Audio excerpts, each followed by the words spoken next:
Hi hello welcome to my channel మై సెల్ఫ్ సుప్రవీణ. అందరూ ఎలా ఉన్నారు? నేనైతే చాలా బాగున్నాను. మీరందరూ కూడా బాగుండాలని మనస్ఫూర్తిగా కోరుకుంటున్నాను. ఈ బ్లాగ్లో నేను మీకు ఒక ప్లేస్ చూపించాలని అనుకుంటున్నాను. ఈ ప్లేస్ అంటే ప్రతి హిందువుకి ఒక ఎమోషన్ అన్నమాట. ఈ ప్లేస్ని చనిపోయే లోపు ఒక్కసారైనా విజిట్ చేయాలి అని ప్రతి హిందువు అనుకుంటూ ఉంటాడు. ఈ ప్లేస్లో ఒక్కసారి స్నానం చేస్తే మనం చేసిన పాపాలన్నీ తొలగిపోతాయని గట్టిగా నమ్ముతారు. ఈ ప్లేస్ కొన్ని వేల సంవత్సరాల పురాతన విశిష్టత కలిగి ఉన్న ప్లేస్ అనమాట. ఇంతకీ ఈ ప్లేస్ ఏంటని అనుకుంటున్నారా? అదేనండి కాశీ క్షేత్రం. మేము రీసెంట్గా కాశీ ట్రిప్ వెళ్ళినప్పుడు మేమేమేమి చూసామో అవన్నీ నేను మీతో షేర్ చేసుకోవాలి అని అనుకుంటున్నాను. ఈ వీడియోతో మొదలు పెట్టుకొని ఇంకో 2-3 వీడియోస్ వస్తాయి. వాటన్నింటినీ మిస్ అవ్వకుండా చూడండి. ఇంకా ఎవరైనా మన ఛానల్ని సబ్స్క్రైబ్ చేసుకోకపోతే డూ సబ్స్క్రైబ్.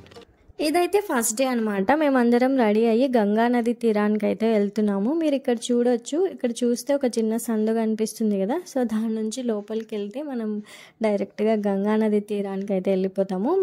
మనం మూవీలో చూస్తుంటాం కదా, సాధువులని అఘోరులని కాషాయం వస్త్రాలు ధరించి పెద్ద పెద్ద జుట్లు పెంచుకొని. సో అట్లాంటి వాళ్ళు ఇక్కడ చాలా మందే కనిపిస్తారు మనకి. మేమైతే ప్రజెంట్ ఇక్కడ కేదార్ ఘాట్ దగ్గర అయితే ఉన్నాము. మీరు ఇక్కడ చూడొచ్చు. ఇక్కడ మొత్తం గంగా నదే ఉంటుంది. ఇక్కడ చాలా మంది బోట్లు పెట్టుకొని సర్వైవ్ అవుతుంటారనమాట. మన హిందూ మతంలో ఈ గంగా నదికి చాలానే విశిష్టత ప్రాముఖ్యత కలిగి ఉంది కదా. ఈ గంగా నదిని గంగా తల్లి అని, గంగా భవాని అని, పావన గంగా అని, పవిత్ర గంగా అని ఇట్లా చాలా పేర్లతోటి పిలుస్తుంటారనమాట. కానీ మన హిందువులంతా నమ్మేది ఒక్కటే. అదేంటంటే మనం ఒక్కసారి ఈ గంగా నదిలో స్నానం చేసినాము అని అంటే మన జన్మల నుంచి అన్ని పాపాలు తొలగిపోయి మనకి విముక్తి కలుగుతుందని నమ్ముతారు. అట్లా మనల్ని పాపాల నుంచి విముక్తి చేస్తుంది కాబట్టి ఈ గంగా నదికి పావన గంగా అని పిలుచుకుంటూ ఉంటారు. అలాగే చనిపోయే ముందర గంగా జలాన్ని తాగినా లేకపోతే చనిపోయిన తర్వాత వారి హస్తికలని ఈ గంగా నదిలో కలిపిన వారికి స్వర్గప్రాప్తి కలుగుతుందని కూడా మన హిందువులు చాలా గట్టిగానే నమ్ముతూ ఉంటారు. గంగా జలాన్ని మన ఇంట్లో కూడా పెట్టుకోవడం చాలా మంచిదని భావిస్తూ ఉంటాం కదా మనము. కానీ ఆ గంగా జలాన్ని మనం ఇక్కడి నుంచి తీసుకెళ్ళకూడదు అనమాట. అది ఎక్కడి నుంచి తీసుకెళ్ళాలి అనేది అప్కమింగ్ వీడియోస్లో నేను చెప్తాను.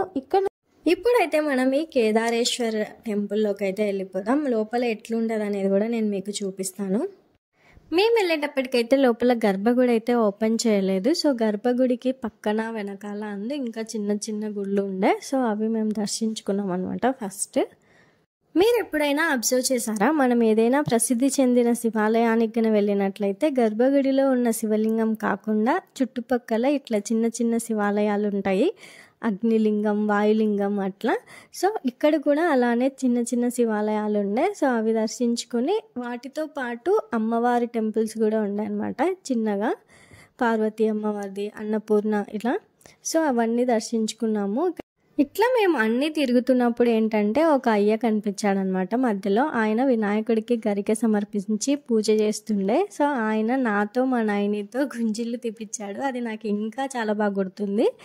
సో ఈ దేవాలయంలో ఇలా అన్ని శివలింగాలే ఉన్నాయన్నమాట. మెయిన్ గుడిలో కూడా శివలింగమే ఉంది. అది నాకు తీయడం కుదరలేదు. ఇంకా కిందికి వస్తే ఇక్కడ చిన్న చిన్న గుళ్ళు ఉండే, అందులో కూడా శివుడే ఉన్నాడనమాట. సో ఇక్కడ మీరు చూడొచ్చు.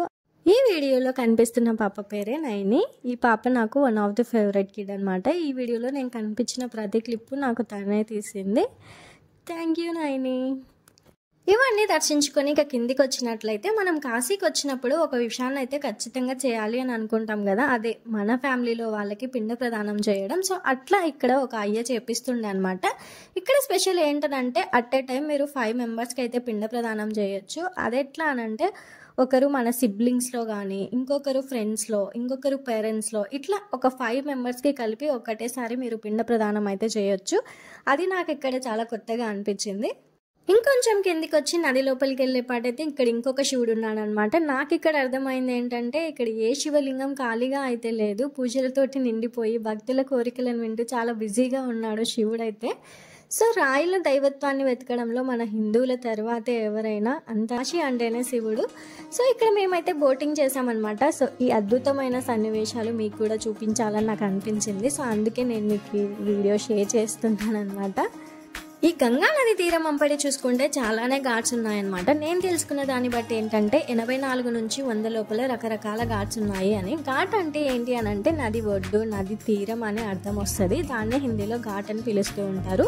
ఈ ఘాట్లకి చాలా రకరకాల పేర్లు అయితే ఉన్నాయన్నమాట. అస్సీ ఘాట్ అని, దశాశ్వమేధ ఘాట్ అని, మణికర్ణిక ఘాట్ అని ఇలాగా. సో దశాశ్వమేధ ఘాట్ అంటే ఏంటంటే అక్కడ బ్రహ్మదేవుడు 10 అశ్వమేధ యాగాలు చేశాడంట. అందుకు దశాశ్వమేధ ఘాట్ అని పేరు వచ్చింది. ఈ దశాశ్వమేధ ఘాట్ దగ్గర ఇంకొక స్పెషాలిటీ కూడా ఉందన్నమాట. అదేంటనంటే ప్రతిరోజు ఈవినింగ్ అక్కడ గంగా ఆరతి జరుగుతుంది. దాన్ని చూడడానికి చాలా మంది అయితే వస్తారనమాట. కాశీలో అదొక స్పెషల్ ఈవెంట్ అని చెప్పొచ్చు. ఇంకొక ఇంపార్టెంట్ ఘాట్ వచ్చేసి మణికర్ణిక ఘాట్ అనమాట. ఇక్కడ ఏంటనంటే చనిపోయిన వారందరికీ దహన సంస్కరణలు చేస్తూ ఉంటారనమాట. మీకు అక్కడ కనిపిస్తుంది కదా, పొగొస్తుంది కదా, సో అదే మణికర్ణిక ఘాట్ అనమాట. ఈ గంగానది తీరం అంబడి ఉన్న ఘాట్లన్నింటికి వివిధ రకాల పేర్లు అయితే ఉన్నాయన్నమాట. ఆ పేర్లన్నింటినీ అక్కడ పరిపాలించిన రాజులను బట్టి కానీ, అక్కడ ఏవైనా పురాణ కథలను బట్టి కానీ, ఋషులను బట్టి కానీ ఆ పేర్లు పెట్టారనమాట.